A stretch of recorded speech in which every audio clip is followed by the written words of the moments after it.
Hi guys, it's John Hill again from Inspiring Fitness Personal Trainers. Hello. I'm just going to talk to you. I'm going to do two videos about conversion, client conversion here. This is the first one. Now, really, client conversion is split into two parts. Okay, so basically, what's going to happen is you're going to receive client inquiries from Google. Now, the client inquiries you receive from Google, these are non-personal inquiries. Okay, so these are people that are looking for a personal trainer in your area. So the conversion strategy you need to adopt is very much getting to know that person through the journey. Okay, so you're starting from scratch.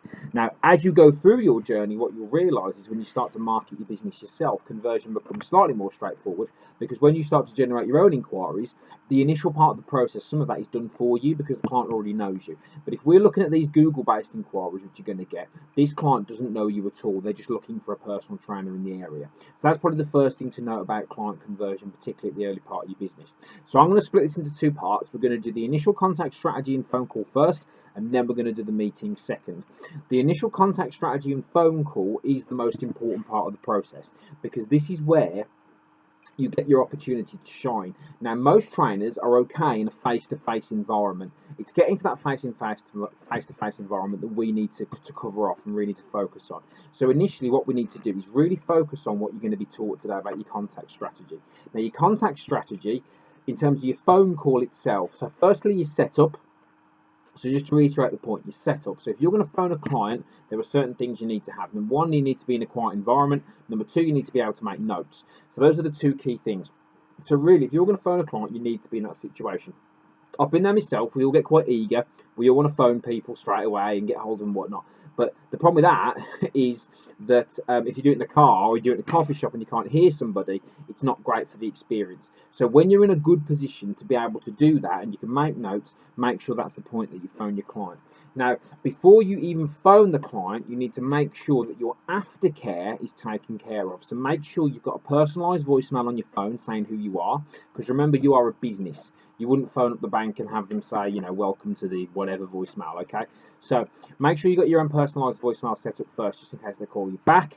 Then make your phone call in a nice, quiet place. If you get hold of the client, great. We'll cover that off in a minute. If you don't, then follow the call strategy that you're going to get taught. For me, at least 2 calls, one daytime, one evening, followed by follow-up process by email, which you're going to be taught today. So one daytime call, at least one daytime call, one evening call. That can be on the same day. Remember, the quicker you get to the person, the more likely you are to tap into the emotion that made them inquire in the first place, and that's what you need to discuss with the client.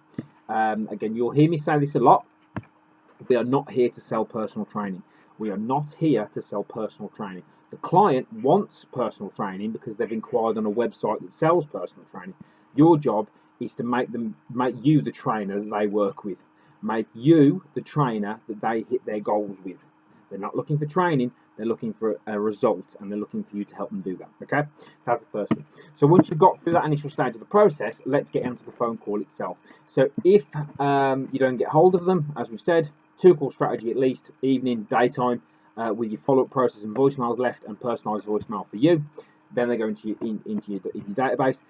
If you do get a hold of them, again, with the process and the script you're going to be taught today, there is nothing more complicated than that. In 6 years, I can count on 2 hands the amount of phone calls that have deviated from that sort of path. What has happened to me, and I'll be honest, is that I have turned up at clients' houses and not answered the door.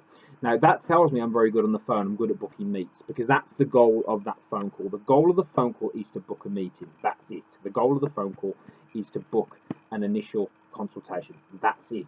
So what trainers tend to do, and it will happen to you, I know it will, because it happens to most trainers, is they get this misconception about price, and they think that the client's going to be overly focused on the price of the sessions. The client will not be overly focused on the price of the sessions. It may happen occasionally, but it'll be 1 in 5, 1 in 10, where they are overly focused on that. And if they are overly focused on that, chances are they're not a good fit for you, because personal training is expensive.